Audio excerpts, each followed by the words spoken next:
मालूमाती TV के प्यारे दोस्तों, अस्सलाम वालेकुम। दोस्तों क्या हाल है? उम्मीद है खैरियत से होंगे। अल्लाह पाक आप सबको खैरियत से रखे और आप सबको खुश रखे। दोस्तों आज की वीडियो में हम आपको नमाज में पोशीदा एक ऐसा राज बताएंगे जिसे जानकर यकीनन आप हैरान हो जाओगे। दोस्तों कभी नमाज पढ़ते वक्त आपने सोचा है कि एक रकात में 2 सजदे और 1 रुकू ही क्यों है? अल्लाह पाक का कोई भी काम हिकमत से खाली नहीं होता। बस अल्लाह ने हम पर नमाज का फरीज़ा मुकर्रर किया तो यकीनन इसमें भी हमारे लिए बेशुमार हिकमतें हैं। मुसलमान पर पहला फ़र्ज़ नमाज है और रोज़े महशर इसके मुताल्लिक़ सबसे पहले पूछा जाएगा। जहाँ नमाज के दीनी और रूहानी फ़ज़ाइल हैं, वहीं इसके बेशुमार तिब्बी, साइंसी और दुनियावी फ़वाइद और बरक़ात भी हैं। नमाज की हर रकात में 2 सजदे होते हैं। 2 सजदों की हिकमत के बारे में उलमा ये कहते हैं कि एक सजदा इसलिए कि जब अल्लाह ने तमाम फरिश्तों को हुक्म दिया था कि हज़रत आदम अलैहिस्सलाम को सजदा करें, तमाम फरिश्ते सजदे में चले गए। जब फरिश्ते सजदे से उठे और देखा कि सजदा ना करने पर शैतान को क़यामत तक सज़ा हुई है, तो उन्होंने एक और सजदा अदा किया जिसे सजदा शुक्राना कहते हैं।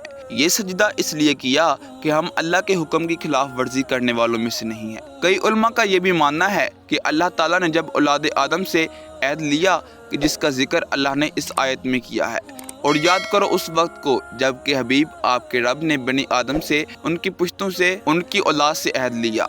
उस वक्त अल्लाह ने उन्हें बतूरे तस्दीक सजदे का हुक्म दिया, तो अल्लाह के हुक्म पर तमाम मुसलमान सजदा रेज़ हो गए, लेकिन काफिर खरे महरूम रह गए।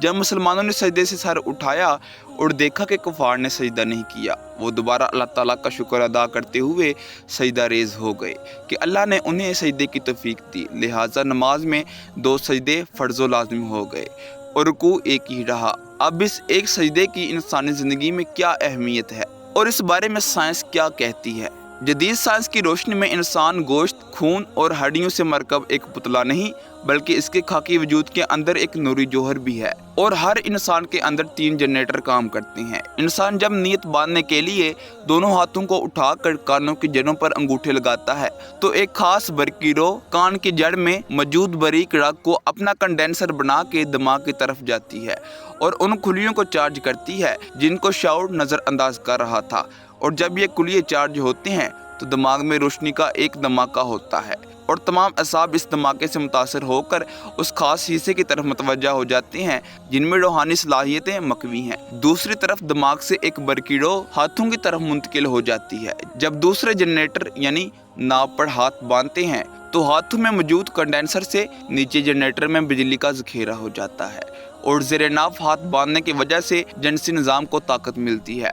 और जब हम हाथ कानों तक उठाते हैं तो बाजू गर्दन के पट्टों की वर्जिश हो जाती है।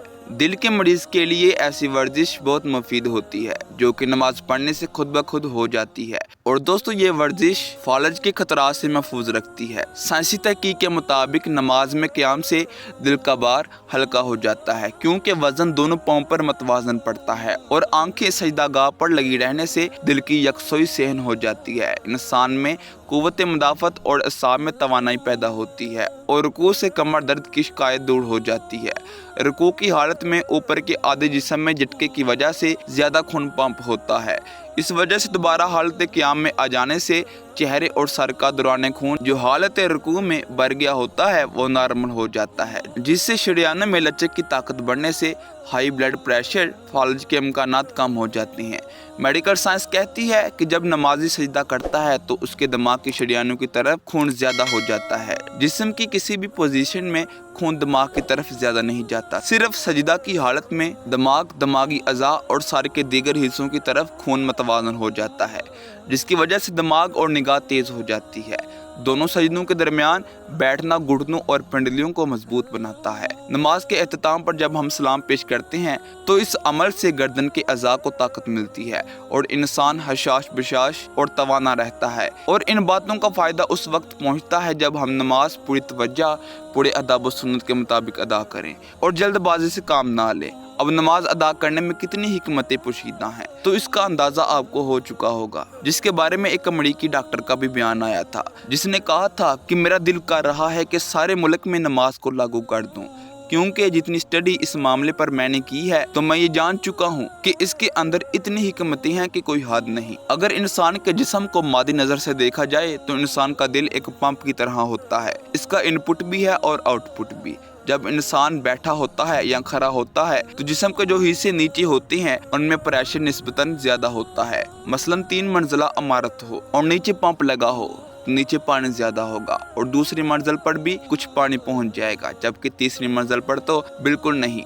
इसी मिसाल को सामने रखते हुए अगर सोचते हैं तो इंसान का दिल खून को पंप कर रहा होता है और ये नीचे के अज़ा में बिल्कुल पहुंच रहा होता है, लेकिन ऊपर के अज़ा में इतना नहीं पहुंच रहा होता। जब कोई ऐसी सूरत आती है कि इंसान का सर नीचे होता है और दिल ऊपर होता है तो खून सर के अंदर भी पहुंच जाता है। आदमी सजदा लंबा कर दे तो महसूस होता है कि चेहरे की जो बारीक बारीक शरियानें हैं उनमें भी खून पहुंच गया है। आमतौर पर इंसान बैठा, लेटा या खड़ा होता है। बैठने, खड़े होने और लेटने से इंसान का दिल नीचे होता है जबकि सर ऊपर होता है।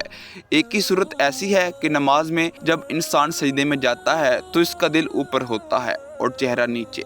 इस तरह खून अच्छी तरह चेहरे की जिल्द में पहुंच जाता है। अल्लाह हम सब को 5 वक्त की नमाज पढ़ने की तौफीक अता करे, आमीन। वीडियो के आखिर में एक बार दुरूद शरीफ लाजमी पढ़िएगा। मिलते हैं और वीडियो में, तब तक के लिए अल्लाह हाफ़िज़।